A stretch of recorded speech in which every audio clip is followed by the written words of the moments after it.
බුද්ධ ශාසනයට දරුවෙක් පූජා කළාට පස්සේ ඒ දරුවා කියන බණ පදයකින් ඒ දරුවා නිසා මිනිසු පින් කරගන්න එකෙන් ඒ දෙමව්පියෝ බොහෝ පින් රැස් කරගන්නවා. මක් නිසාදයත් මතක තියාගන්න හුදෙක් අපි පවා දහම් දෙසද්දී මිනිසු පින් දෙන්නේ අම්මයි තාත්තට.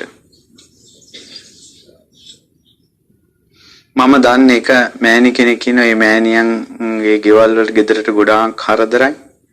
ඊට පස්සේ දවසක් අපි වන්දනා කරගෙන ඉන්නකොට මේ මෑණි පවුලේ ඇවිල්ලා හිටියා. එතන හිටපු කෙනෙක් ගේ ඇඟට ආවේශයක් ආවා. ඇවිල්ලා කිව්වා මමයි මේ ගෙදර යක්ෂණියෙක් වෙලා ඉපදිලා ඉන්නේ. මේ ඔක්කොටම කරදර කරනවා මං. මේකි මට පේන්න බෑ. දැන් අර එකේ මෑණිගේ පුතා මහාන වෙලා ඉන්නේ ආරණ්‍යයක. කිව්වා මේකිව පේන්න බෑ. දරුවෙක් මහාන කරපු නිසා මේකිට මට කරදර කරන්න බෑ කිව්වා. මේකේ ඇඟෙන් මොකද්ද රශ්මියක් විහිදලා යනවා. මං ඒක යක්ෂයන්ගෙන් දැනගත්තා කිව්වා දරුවෙක් මහාන කරපු නිසා කොයික වෙන්නේ. අපිට කිට්ටු වෙන්න බෑ කිව්වා. මේ ජීවිතේ පවා අద్භූත වූ ආරක්ෂාවක් මේ මෑණියන්ට පියාණන්ට සැලසෙනවා දරුවෙක් බුද්ධ ශාසනයට පූජා කිරීමෙන්. ඉතින් ඒ නිසා තමන්ගේ දරුවාට හයිකෝට් ඇඳගෙන ඉහළ නිලතලවල වැජඹෙනවා දකින්න දෙමව්පියෝ අහිංසකව කඳුළු සලනවා. නමුත් මේ තුන් ලෝකෙම වැඳුම් පිදුම් ලබන්නේ දරුවෙක් තවත් කෙලෙස් තමන් දුරු කිරීමත් අන් අයට කෙලෙස් දුරු කරන්න මඟ පෑදීමත් තුලින්. මාග්නිසාදයට මේ බුද්ධ දේශනාව එක්තරා සූත්‍ර දේශනාවක තියෙනවා. ඒ දේව සද්ද සූත්‍රය. යම් කිසි දරුවෙක් පැවිදි වෙනකොට දෙව්ලොව කතා වෙනවා කියනවා අහවල් අම්මගේ අහවල් තාත්තගේ අහවල් නම් තියෙන පුතා මාර්යත් එක්ක යුද්ධ කරන්න හදනවා කියලා. දිව්‍ය ලෝකේ පවා ඒ මව්ගේ පියාගේ නාමය කතා බහට ලක් වෙනවා දරුවා මහාන වෙන්න හිතන නිසා. මේවා සුළුපටු දේවල් නෙවෙයි. බුදුරු නැති අසංඛ්‍ය ගණන් කල්ප තියෙනවා. ඒ බුදුරු නැති අසංඛ්‍ය කල්ප ගණන් වල ඒ අසංඛ්‍ය කල්ප ගණන් වල අසංඛ්‍ය කියන්නේ ගණන් කරන්න බැරි කල්ප. එක කල්පයකට එක දරුවෙක් ඉපදෙනවා කියලා හිතන්නකො. ඒතකොට දරුවෝ අසංඛ්‍යයක් ඉපදිලත් බුදුරු නැති නිසා තමන්ගේ දරුවෙකුට කසාවතක් දාන්න බෑ. බුද්ධ ශාසනයකමයි මේක තියෙන්නේ. කිසිම ගුණයක් නැති අම්මා කෙනෙක් කිසිම ගුණයක් නැති තාත්තා කෙනෙක් වුණත් මැරුණාට පස්සේ කටක් කරලා මිනිසුන්ට කියන්න පුළුවන් මේ දෙන්නට ජාතක දරුවා බුදුසසුනට පූජා කළා කියලා. ඊට යහ මේ ගුණ වරුණාවක් මේ මවුට කොහින්ද පියාට කොහින්ද? ඒ නිසා දරුවෙක් පැවිදි කිරීම ඒසා ආනුභාවයි. ඊළඟට දරුවෙක්ගේ පැවිද්දට බාධා කිරීම ඒසා විපාක සහිත පාපයක්. ඉතින් ඒ නිසා මම ඒ ගුණ කතනීය මොහොතක් සිද්ධ කළේ ඔබට සතුටු වීම පිණිස. අවංකවම අහිංසකව ඒ සතුට ප්‍රීතිය හද මඩලේ තියාගත්තට වරදක් නැහැ. ඒක අහිංසකයි. මහාන තමන් මැරෙන මොහොතේ නමුත් කසාවතක් මේ පොරවාගත්ත තමන්ගේ දරුවා සිහි වුණා කියලා කියන්නේ එතන තියෙන බන්ධනයක් නෙවෙයි ශාසනයට දරුවෙක් පූජා කළා කියන හැඟීමයි. ඊට පස්සේ ඕන වෙලාවක තමන්ගේ මහාන වෙලා ඉන්නවා නම් දරුවා අසනීපයක් කරදරයක් වුණ ඕනම වෙලාවක පිරිත් ටිකක් කියව ගන්න පුළුවන්. ගොඩාක් අය අසනීප වෙනකොට පිරිතක් කියා ගන්න ආඳුරනමක් හොයා ගන්න අමාරුයි. තුන් වේල ඇඳ වටේ ඉඳගෙන පිරිත් කියනවා. පැවිදි වුණ හාමුදුරනමකගේ දෙමව්පියන්ගේ වටා. ඔවුන්ට මරණාසන්න මොහොතේ ඇහෙන්නේ පිරිත් හඬ. ඊළඟට අර ඉස්සර තිබ්බා වගේ දෙමව්පියන්ගේ උනන් මොකක් හරි පව්කාරකමකින් නිරේ ඉපදුනා කියලා හිතන්න. සමහරට නිරේ ගිනි දැල් දකිනකොට කසාවත් පොරවගත්ත දරුවා මතක් වෙන්න පුළුවන්. එපමණකින් චුත වෙනවා නිරේ. ඒ නිසා දෙවියන්ගේ බඹුන්ගේ වැඳුම් පිදුම් ලබන සිරිමත් බඹ සිරසෙහි පාත මේ පාපිසිනා සෑරියුත් මහ මොග්ගලම් පිළිවෙලිනා සෑරියුත් මහ මොග්ගලන් ආදී සංගරුවන බ්‍රහ්මයාගේ සිරසේ පාපිස්සා ඒ පරපුරෙන් පැවතගෙන එන සංගරුවනට নমස්කාර වේවා. ඉතින් මහා පිනක් ඉෂ්ට සිද්ධ කරගෙන සිටින ඔබට අද දවසේ ඉතාමත් වටිනා දහම් අවවාදයක් ලැබලා දෙනවා. හරිම වටිනවා. අතිශයින් වටිනවා. ඒ තමයි චතුරාර්ය සත්‍ය ධර්මය. යම් කිසි කෙනෙක් පැවිදි වෙනවා නම් පැවිදි වෙන්නේ චතුරාර්ය සත්‍ය අවබෝධ කරගන්නනේ. බුදුරජාණන් වහන්සේ වදාළානේ අතීතේ යම් කිසි කෙනෙක් මනාව පැවිදි වුණා නම් පැවිදි වුණේ චතුරාර්ය සත්‍ය අවබෝධ කරගන්නයි. වර්තමානයේ කෙනෙක් මනාව පැවිදි වෙනවා නම් පැවිදි වෙන්නේ චතුරාර්ය සත්‍ය අවබෝධ කරගන්නයි. අනාගතයේ කෙනෙක් පැවිදි වෙනවා නම් පැවිදි වෙන්නේ චතුරාර්ය සත්‍ය අවබෝධ කරගන්නමයි. ඒකට චතුරාර්ය සත්‍ය කියලා එනවා. මිනිසුත් චතුරාර්ය සත්‍ය කියලා කියනවා. විභාගෙ ලියනකොටත් අපි දුක්ඛ සමුදය නිරෝධ මාර්ග කියලා චතුරාර්ය සත්‍ය ලිව්වා. නමුත් අපි දන්නේ නැහැ චතුරාර්ය සත්‍ය මොකක්ද කියලා. යම් කෙනෙක් චතුරාර්ය සත්‍ය අවබෝධ කළාද ඔහු තමයි සංසාරයෙන් නිදහස් වෙන්නේ. කවුරු හරි කිව්වොත් එහෙම මම මෛත්‍රී බුද්ධ ශාසනය මට නිවන් දකින්න ඕන කියලා මෛත්‍රී බුද්ධ ශාසනයද අවබෝධ කළ යුත්තේ චතුරාර්ය සත්‍ය ධර්මයයි. යම් කෙනෙක් කියනවා මට දැන් ධර්මය අවබෝධ කරන්න ඕන කියලා දැනුත් අවබෝධ කරගත යුත්තේ චතුරාර්ය සත්‍ය ධර්මයයි. ඒ නිසා චතුරාර්ය සත්‍ය ධර්මයේ අවබෝධයට උපකාරක ධර්මයක්. ප්‍රබල උපකාරක ධර්මයක්. මහත්සේ උපකාරක ධර්මයක් සලසන සූත්‍ර දේශනාවක් අද කියලා දෙන්නේ. මේ දේශනාවේ නම භද්‍රක සූත්‍රය. මේ සූත්‍රය දේශනාව සිද්ධ කළේ භද්‍රක ගාමිනීට. බුදුරජාණන් වහන්සේ ඒ කාලේ වැඩ සිටියේ මල්ල ජනපදයේ උරුවෙල කප්පනම් මල්ලයන්ගේ නියංගමයි.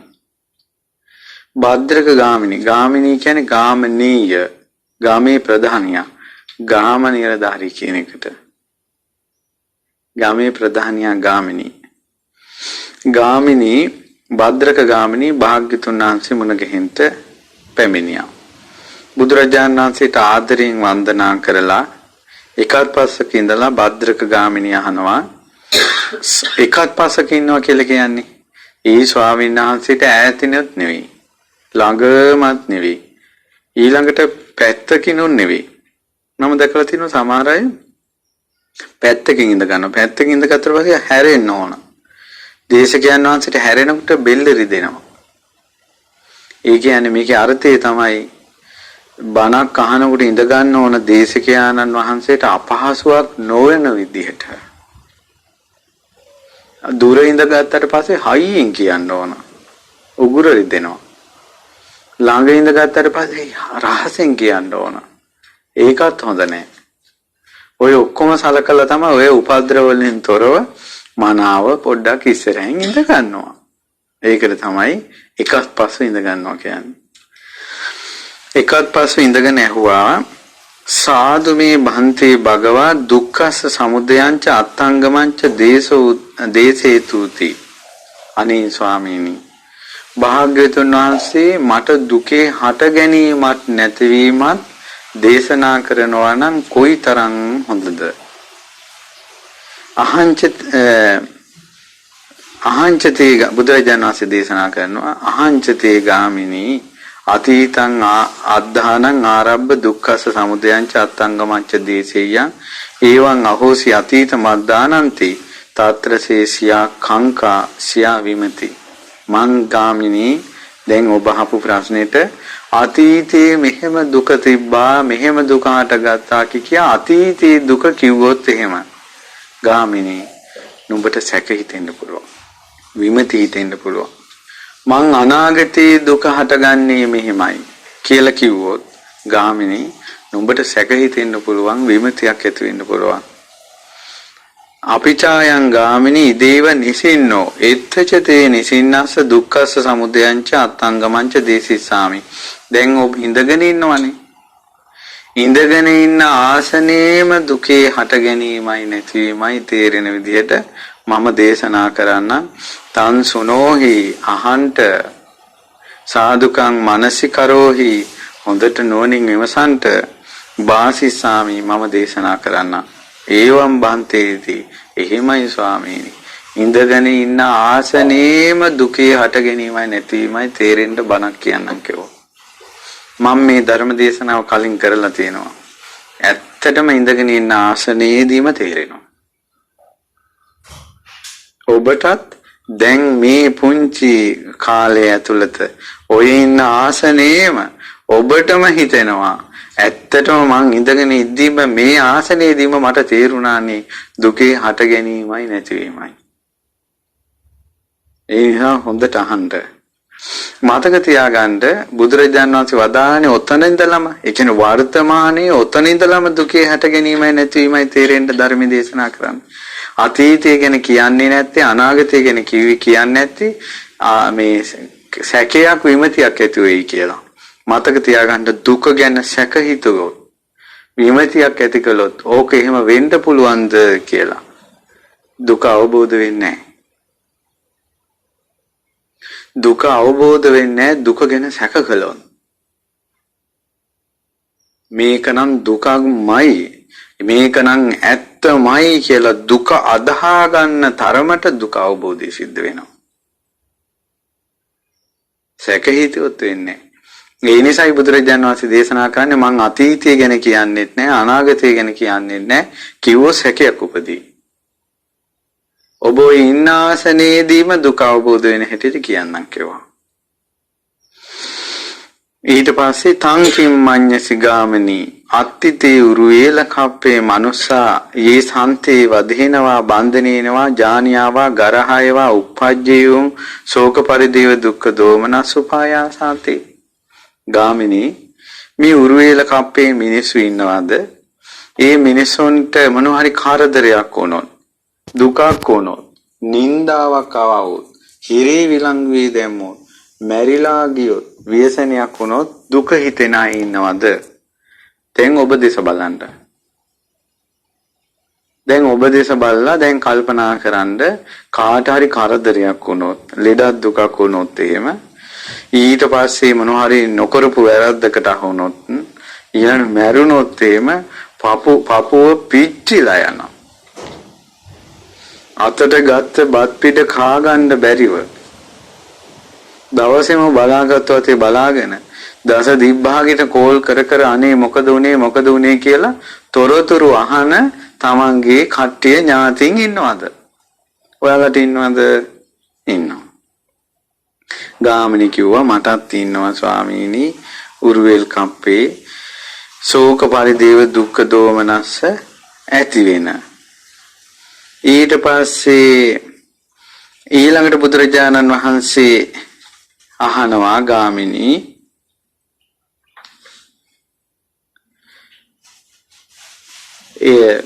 කෝනුකෝ ගාමිණී හේතු. ඒ වගේම ඔබට ඉන්නවද ගාමිණී මොකක් හරි ශෝක පරිදේව දුක්ඛ දෝමනස්ස උපායාස උපදීන්නේ නැති කරදරයක් වුණොත්. කරදරයක් වුණොත් දුක්ඛ දෝමනස්ස උපායාස උපදීන්නේ නැති අය ඉන්නවද? ඊට පස්සේ කෝ ස්වාමීනි ඇත්තටම අපිට කාටවත් දැන් අපිට සමහර ලාවට අපි ටවුන් එකේ ගිහලා ගෙදර එනකොට පේනවා මල ගෙදරක් පාරයිනේ. මල ගෙදරක් එනවා අපි ගානක්වත් නැහැ. පාරේ යනකොට ඔය ඇක්සිඩන්ට් එකක් වෙලා වාහනයක් පෙරෙලා ලේ තියෙනවා. ඇක්සිඩන්ට් එකක් අපි එනවා. ඊට ටීවී එකේ පේනවා මෙන්න අහවල් දෙයට අත්අඩංගුවට අරගෙන වද බන්ධනෙට දානවා. ඒක තමයි අහුවෙලා හොරු අහුවෙලා. ගානක්වත් නැහැ. අහවල් ළමයාට පීයෙන් යනලා. ඒක උනානේ පව් කියලා හිතෙනවා. නමුත් අච්චර දඟලවිලක් නැහැ. ඒකට එකම සිද්ධියේදී පිරිසකක් ගැන පපුව පිච්චි යනවා, දරා ගන්න බැරුව යනවා. තව පිරිසකදී එහෙම දරා ගන්න ඒක ගානක් නැතුව යනවා. ඊට පස්සේ බුදුරජාණන් වහන්සේ අහනවා මොකද්ද හේතුව? කෝනකෝ ගාමිනී හේතුකෝ පච්චයෝ යේතේ ඒකච්චා උරුවෙල කප්පයානම් මනුසානම්. මේ විදිහට උරුවෙල් කප්ප මනුස්ස. එහෙම නැත්නම් ඔබ දිහා දැන් බලන්න. පිරිස ගැන එච්චර දුකක් උපදින්න කරදරයක් වුණොත් හේතුව මොකද්ද? තව පිරිසකට දුකක් දෝමනස්සය උපදින්න නැති වෙන්න හේතුව මොකද්ද? කියලා දැන් ඔබම හිතෙන් හිතන්න. ගාමිණී කියනවා යේසං මේ භන්තේ උරුවෙල කප්පයානම් මනුස්සානම් මේ උරුවෙල් කප්පේ මිනිස්සු කරදරයකටපත් වුණොත් ලෙඩක් දුකක් පීඩාවක් වද බන්ධනයක් මරණයක් වුණොත් මගේ පපුව පිච්චිලා යනවා නම් ශෝක පරිදේව දුක්ඛ දෝමනස උපායාස උපදිනවා නම් යම්කිසි කෙනෙකුට එහෙම වුණාට පස්සේ ඒකට හේතුව අත්තිමේ තේසු ඡන්ද රාගෝ මට ඒ අය ගැන බැඳීමක් තියෙනවා හිතේ ආදරයක් තියෙනවා සෙනෙහසක් තියෙනවා අපේකමක් තියෙනවා මගේ කියලා එකක් තියෙනවා කැමැත්ත තියෙනවා ඒ අයට අපි කැමැති කෙනෙකුට කරදරයක් වුණොත් දරා ගන්න බෑ අපි ආදරය කරන කෙනෙකුට කරදරයක් වුණොත් දරා ගන්න බෑ හිතවත් කෙනෙකුට කරදරයක් වුණොත් දරා ගන්න බෑ. ශෝකේ උපදිනවා. කාට හරි කරදරයක් වුණාට පස්සේ අපිට ඒක ගානක් නැත්තම් ඒකට හේතුව එයාලට අපේ ලොකු ආදරයක් නැහැ. බැඳීමක් නැහැ. කැමැත්තක් නැහැ. චන්දරාගයක් නැහැ. ආසාවක් නැහැ අපිට ඒ අය ගැන. ඔව්ද නැද්ද? අවංකවම කියන්න. ඒකයි. ඊට පස්සේ බුදුරජාණන් වහන්සේ දේශනා කරනවා ඉමිනාතුං ගාමිනී ධම්මේන දිත්තේන විදිතේන අකාලිකේන පත්තේන පරියෝගාල්හේන අතීතානාගතේ නයන්නේහි දැන් ඔබම දැනගත්තනේ ඔය ආසනේදීම දුක හටගන්නේ කුමක් නිසාද? ඡන්ද ආසාව නිසා. දුක හටගන්නේ නැති වෙන්නේ කොහොමද?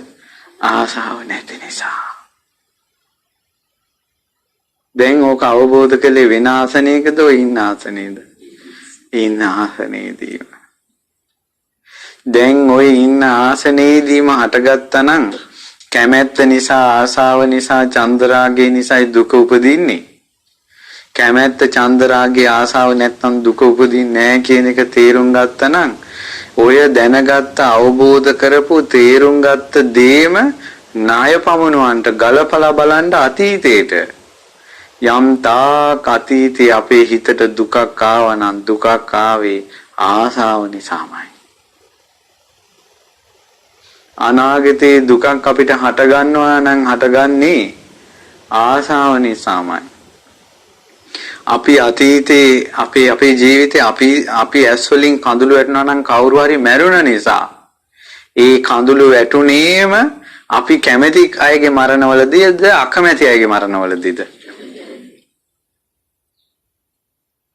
ඔයාලට දැන් ඔයාලා කැමැති අනිත් තව ඉන්නවනම් 100ක් මිනිස්සු තව 100 වතාවක් ඔයාලට තව අඬන්න තියෙනවා. ඔයාලට අතීතේ මලගෙවල් වලට ඔයාලා යන්න ඇති. ඔයාලට ලොකු දුකක් ඇඬිල්ලක් එන්න නැතුව ඇති. ඒත් ඒක ලොකු බන්ධනයක් නේ අපිට. අනාගතෙත් බැඳුන් නැති අයගේ කරදරවලදී අපිට කඳුළු වැටෙන්නේ නැහැ. පපුව පිච්චෙන්නේ නැහැ. දුක උපදින්නේ නැහැ. දැන් ණය පමුණුලා බලන්ට කිව්වා සාදු සාදු බන්තේ ස්වාමීනි පුදුම දෙයක් නේ කිව්වේ ආච්චර්යං බන්තේ අద్භූතං බන්තේ යාව සුභාසිතං බන්තේ භගවතා කොච්චර ඇත්තක්ද මේ කිව්වේ ආශ්චර්ය අద్භූතයි. ඒ කියන්නේ අතීතේ අනාගතේ කොහෙ දුක උපදින්නේ චන්දරාගය නිසා ආසාව නිසා කියලා කිව්ව බණපදේ කොච්චර ඇත්තක්ද? අත්තිමේ බන්තේ චිරවාසී නාම කුමාරෝ මට දරු සිඟිත්තෙක් ඉන්නවා. මට දරු පැටියෙක් ඉන්නවා චිරවාසී කියලා. බහි ආවසතේ පටිවසති වෙන ගෙදරක ඉන්නේ. ඔයාලගේ ජී කතාවෙන් ගත්තොත් එයා හොස්ටල් එක නවත්තලා ඉන්නේ. එයා ඈත බෝඩියමක නවත්තලා ඉන්නේ. එයා ඈත ගෙදරක නතර කරලා ඉන්නේ. ඉතින් සෝක්වාහං බන්තේ කාලස්සේ උත්ථාය පුරිසං උයෝජේමි මම උදේම නැගිටලා පුරුෂයෙකුට කතා කරලා කියනවා ගච්ඡ බණී චිරවාසී කුමාරං ජානාහි ඵලයන් ගිහිල්ලා අපේ කාගේ තොරතුරු අහගෙන වරින්. දින ස්වාමීනි ඔය මනුස්සයා ඉන්න ප්‍රමාද වුණොත් හවස වෙනකොට මගේ පපුව පිච්චෙනවා. මගේ පපුව පිච්චෙනවා. මගේ හිත මොකක්දෝ වෙලා යනවා. මාහේව චිරවාසිස්ස කුමාරස්ස කිංචි ආබාධිතා. මගේ කොල්ලට කරදරයක් වද්ද ලෙඩක් වද්ද. ඉතින් මට හිතෙනවා ඉතින් බුදුරජාණන් වහන්සේ දැන් ඕකෙදින් ඔයාලට තේරෙන භාෂාවෙන් ගත්තොත් එහෙම පිට ඉන්න ළමයාට කෝල් එකක් ගන්නවා. ෆෝන් එක උස්සන්නේ. ක්ලාස් ගියා 2 වෙනකොට එන්න ඕන. ඒ බස් එකේ ආවේ නැහැ. පපුවට මොකද වෙන්නේ? චුට්ටක් බලන්න. ස්කූල් වෑන් එකේ ළමයා එන්න ඕන. තාම ආවේ නැහැ. ෆෝන් කෝල් ගත්තට ෆෝන් එක උස්සන්නේ නැහැ. නිකම්ම මේ පපුවට අපහසු වෙන්නේ නැද්ද? ශෝක පරිදේව දුක්ඛ දෝමනස් උපායාස උපදින්නේ නැද්ද? කී කෝල් කීයක් ඊට පස්සේ ගන්නවද? අරහෙට ගන්නවා මෙහෙට ගන්නවා. දැන් ඔය ස්කූල් වෑන් එකේම ඔය ස්කූල් බස් එකේම ආපු නැති තවත් ළමයි නැද්ද? ඒ අය ගැන අපි හිතනවද? අපේ ළමයාගේ කාරණාවේ දුක උපදින්නේ අහනවා තංකින් මඤ්ඤසි ගාමිනී. මොකද්ද ගාමිනී මේ ගැන හිතන්නේ? ওই දරුවට කරදරයක් වුණොත් මොකක් වෙයිද? ওই දරුවා මැරුණොත් මොකක් වෙයිද? ওই දරුවා හිරේ විලංගේ වැටුණොත් මොකක් වෙයිද? ওই ළමයාට මොකක් හරි උපද්‍රවයක් ආවොත් මොකක් වෙයිද? ඊට පස්සේ කියනවා චිරවාසිස්ස මේ භන්තේ කුමාරස්ස. මගේ චිරවාසි කියන කුමාරයාට කරදරයක් බන්ධනයක් මරණයක් වුණොත් එහෙම ස්වාමීනි මගේ ජීවිතේ පව නැති වෙන්න පුළුවන්. ශෝක පරිදේව දුක්ඛ දෝමනස් උපායාස උපදින එක ගැන කවර කතාවද? ඉතින් බුදුරජාණන් වහන්සේ දේශනා කරනවා ඒතං ගාමිනී පරියායේන වේදිතා ඉමිනාපිකෝ ඒතං ගාමිනී පරියායේන වේදිතා. ඔය කාරණොත් තේරුම් ගන්න ගාමිනී යං කිංචි දුක්ඛං uppajjamaනං uppajjati සබ්බන්තං ඡන්ද මූලකං ඡන්ද නිදානං ඡන්தோහි මූලං දුක්ඛසාති. ඔය කාරණාවිනොත් තේරුම් ගන්න දුකට මුල කැමැත්ත කියලා. ආසාව කියලා. හිතේ තියෙන බන්ධනේ. මගේ අපේ එක හොඳට කල්පනා කරන්න. හිතෙන් තියෙන බැඳීම දුකට මුල. අපි දැකලා තියෙනවා මිනිසුන්ගේ කිස් සුදු වෙනවා. රැවුල සුදු වෙනවා අපි දැකලා තියෙනවා. අපි හිතන ඕන වයින්සට යනවා කියලා. යම් දවසක තමාගේ දකින්නවද කිස් සුදු වෙනවා. යම් දවසක තමාගේ රැවුල සුදු වෙනවා තමා දකින්නවද අන්න එදාට පපුව මොකද්ද වෙලා යනවා. ඇයි මගේ කැමැත්ත අපි කැමැති මේ ශරීරයට කැමැති අල්ලගෙන ඉන්නේ ආසයි.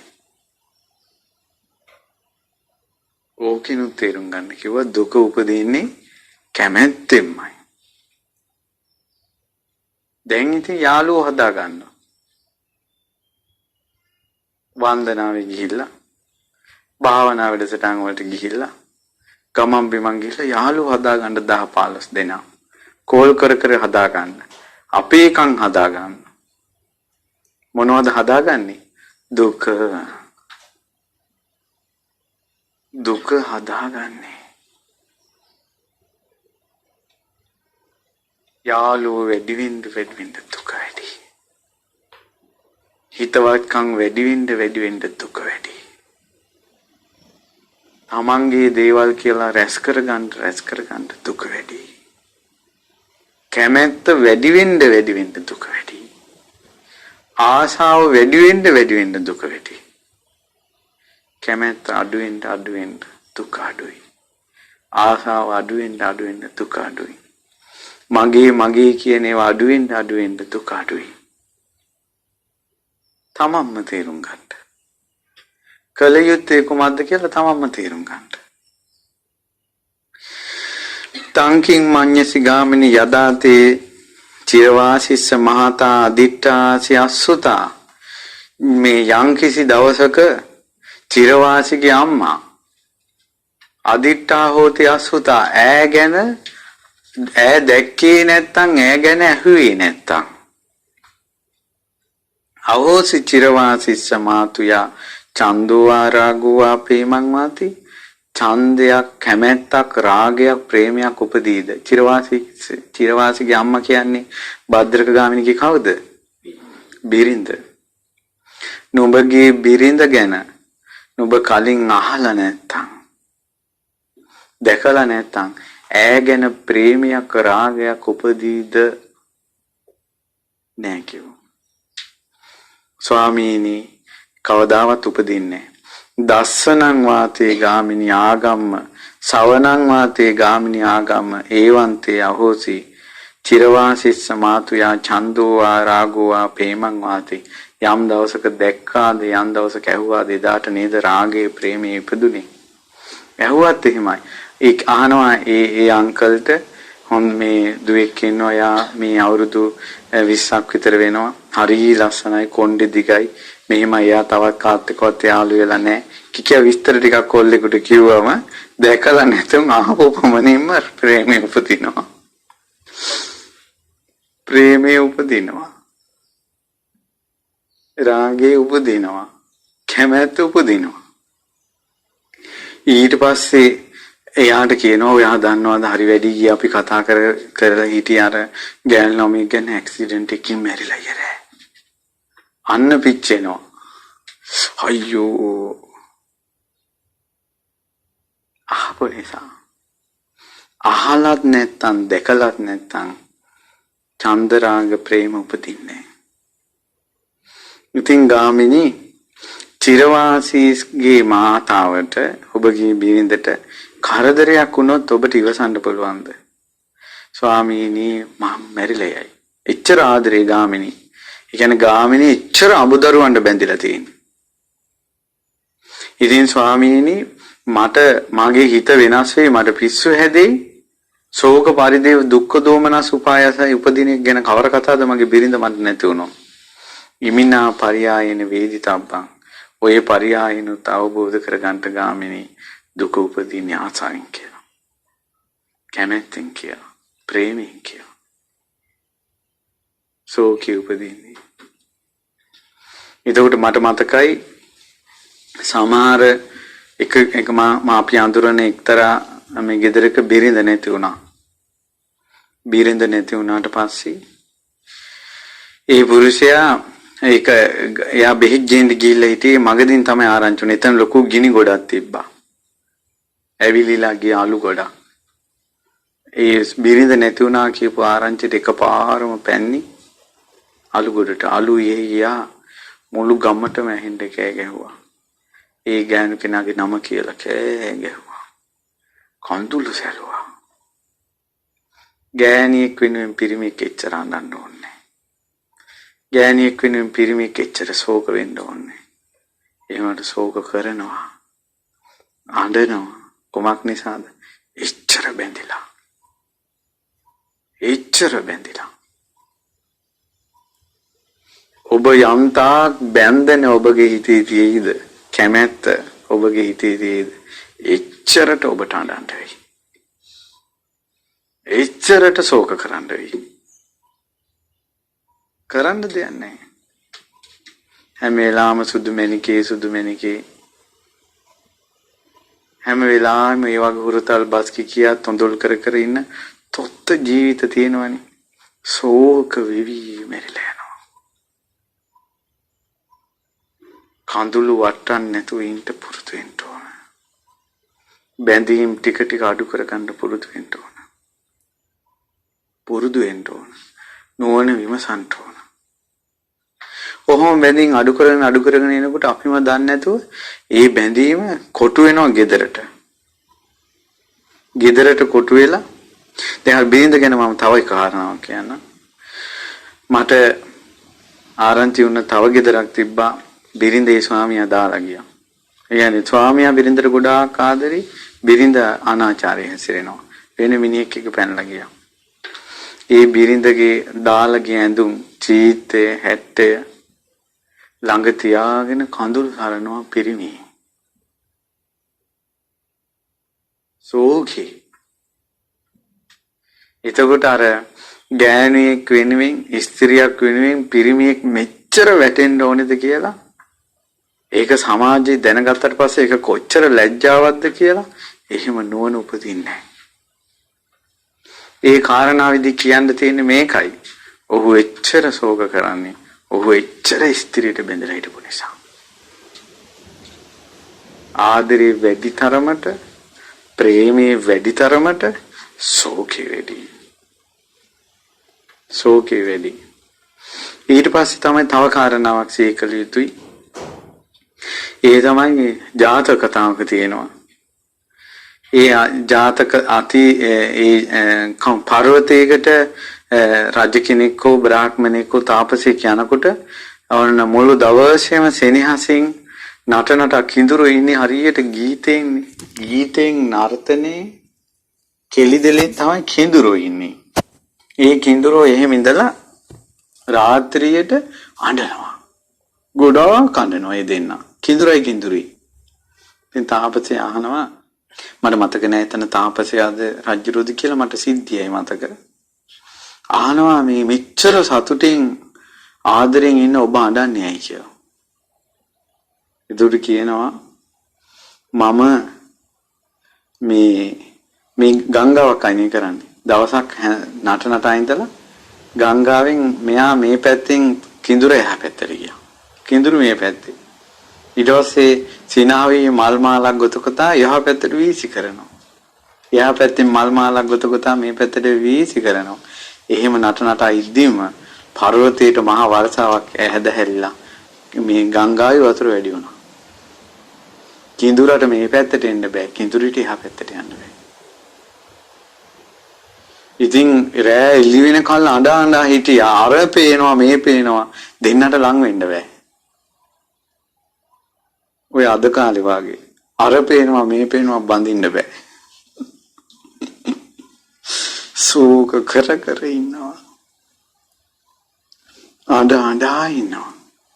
ඊට පස්සේ වතුර අඩු වෙච්ච ගමන්ම දෙන්න මොන ගැහුණා. වැළඳ ගැත්තා. දවසක් ඇඬුවා. දැන් දෙන්න ගඟෙන් එහා පැත්තට මෙහා පැත්තට දෙපැත්තට යන්නේ එක තැන ඉන්නවා. නමුත් රාත්‍රිය උදා වෙනකොට අනේ ජීවිත කාලෙටම එක රාත්‍රියක් අපිට වෙන් වෙලා ඉඳ සිද්ධ වුණා කියලා අඬනවා. එච්චර ප්‍රේමයක්. ඒ මහා බෝධිසත්වයේ යසෝදරයි. එච්චර ආදරය කළා. ඒතේ මහා බෝධිසත්වයේ එච්චර සෙනෙහස තිබුණ යසෝදරාව අතහැරලා අමාමා නිවන සොයාගෙන ගියා. එච්චර ආදරය කරපු එකට අසාධාරණයක් වෙන්න දුන්නේ නැහැ. අමාමා නිවනට වත් කළා.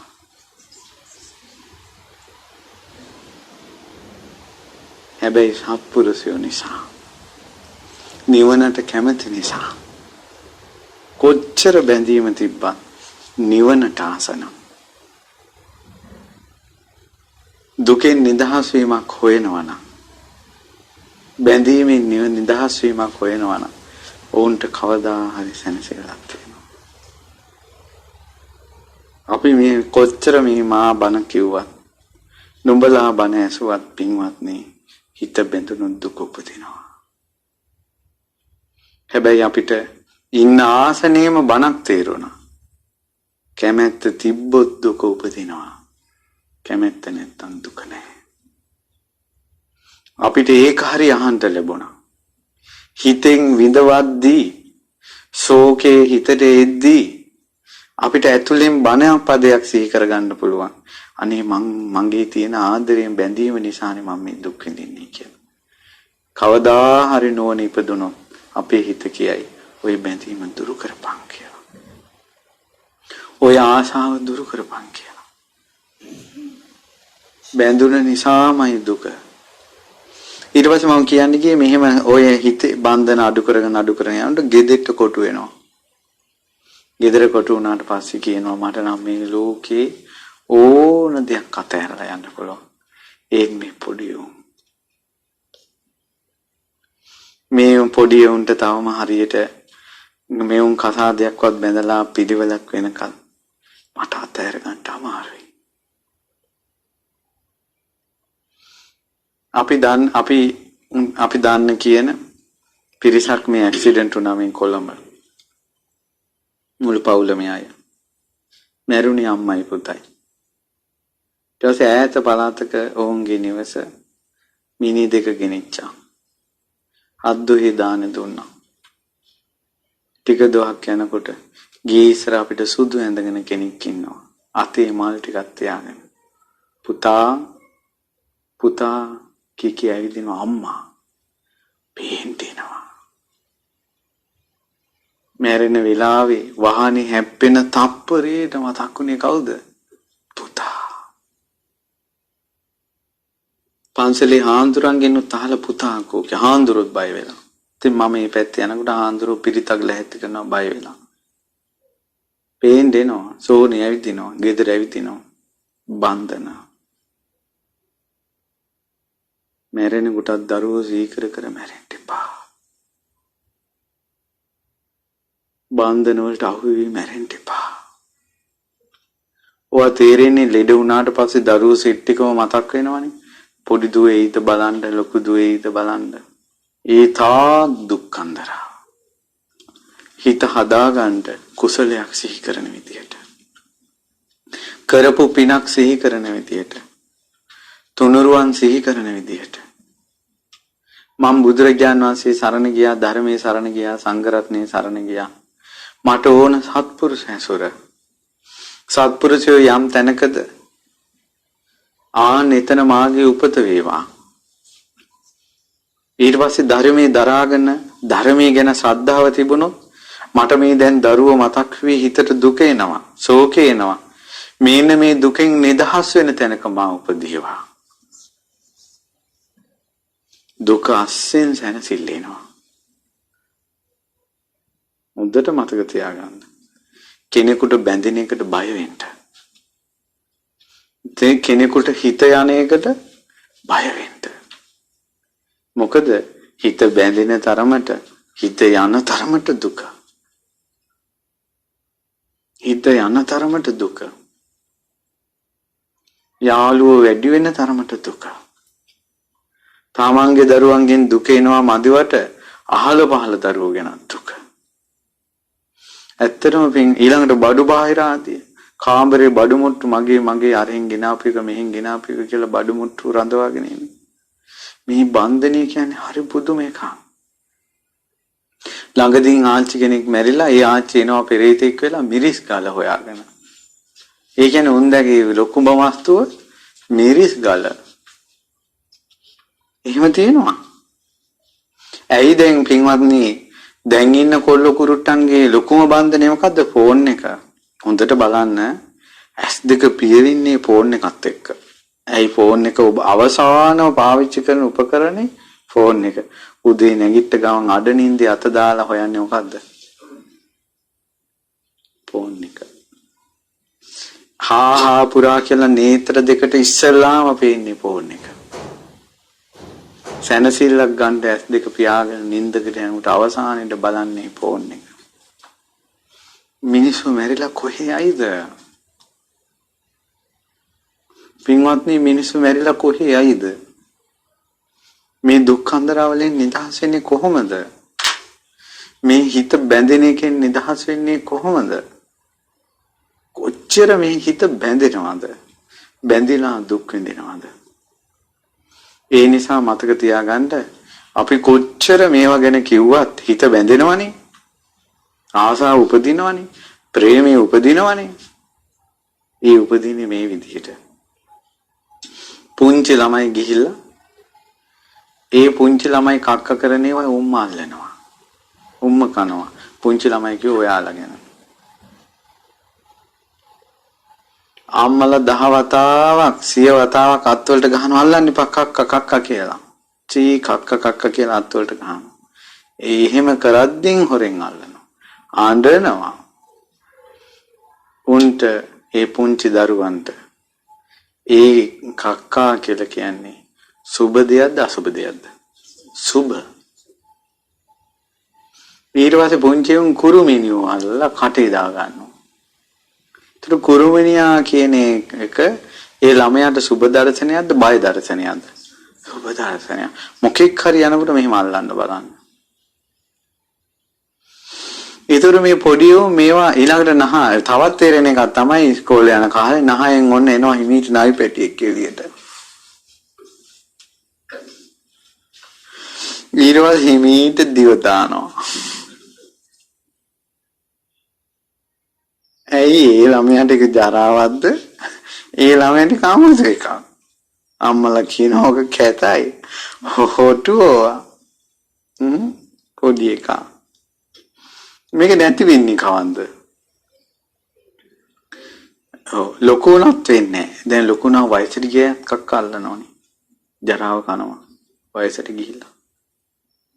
අවබෝධය තුළින් යම් දවසක අසූචි විදිහට තේරුණාද? කුරුමිනියෝ ආදී බය අරමුණු විදිහට තේරුණාද? ඉදාට තමයි ඒක නතර කරන්නේ. අපිට යම් දවසක මේ නිසයි දුක උපදින්නේ කියලා නුවණින් තේරුම් ගන්න තාක්කල් නම් බැඳෙන එක නම් නතර කරන්නේ නැහැ. එක විවාහයකින් බැට කාලා දෙවෙනි විවාහයත් කරගන්නවා. පළවෙනි විවාහයෙන් බිරිඳ මැරිලා ගොඩාක් අඬලා ශෝක කරලා දෙවෙනි බිරිඳත් ගන්නවා. ඊට පස්සේ එක කොල්ලෙක්ගෙන් බැට කාලා ඊ තවත් කොල්ලෙක් එක්ක යාළු වෙනවා. ඊට පස්සේ එක කෙල්ලෙක්ගෙන් දුක් විඳලා කෙල්ලෝ නම් එපා කියලා හිතලා ආයෙ කෙල්ලෙක් දැක්කට පස්සේ යාළු වෙනවා. හැම වෙලාවෙම අවිද්‍යාව නැමැති සිතිවිල්ලක් ඇවිල්ලා කියලා දෙනවා. ඒකේ නරක වුණාද මේකේ හොඳයි කියලා. ඒ පාර වැරදුනාද මේ පාර වර්ධින්නේ නැහැ කියලා. පුදුම විදිහට දක්වනවා. අපි අතීතයේ අපි විඳපු දුක සිහි කරලා පොඩ්ඩක් ප්‍රමාද වෙනව නේද? අර අවිද්‍යාවෙන් අවබෝධ නොකිරීම නැමැති දේෙන් පිටිපස්සෙන් කෙවිතෙන් ගහනවා. මේක හොඳයි කියලා. හොඳට බලන්න. අපි නම් හැදෙන මිනිස්සු జాතියක් නන්නේ. අපි හැදෙන මිනිස්සු නම් මේතෙක් විඳපු දුක් අන්දරාව ඇති. මේතෙක් විඳපු දුක් අන්දරාව ඇති හැදෙන්න නම් කොච්චර දුක් විඳිනවද? අද එපා කියලා වමාරන දේ ආයෙත් හෙට ලෙව කනවා. එච්චර මුලාව. ඒකට කියන්නේ අවබෝධ නොකිරීම. පාලියේ මොකක්ද ඒකට කියන්නේ? අවිද්‍යාව. චතුරාර්ය සත්‍ය අවබෝධ නොවීම. ඔය ඉන්න ආසනයේම අවබෝධ කරපු ධර්මයේ තේරුම් ගත්ත ධර්මයේ හොඳට හිතට ගන්න. ඔබ යම් දවසක අමාමහ නිවන අවබෝධ කරනවා නම් එදාට ඔන්න ඔය ආසනයේ තේරුම් ගත්ත ධර්මයමයි අවබෝධ කරන්නේ. කැමැත්ත නිසා දුක උපදිනවා. කැමැත්ත නැති වුණොත් දුක නැති වෙනවා කියලා. ඒ නිසා අපි කාටත් මේ දුක අවබෝධ කරගෙන දුකෙන් නිදහස් වෙන්න වාසනාව ලැබේවා.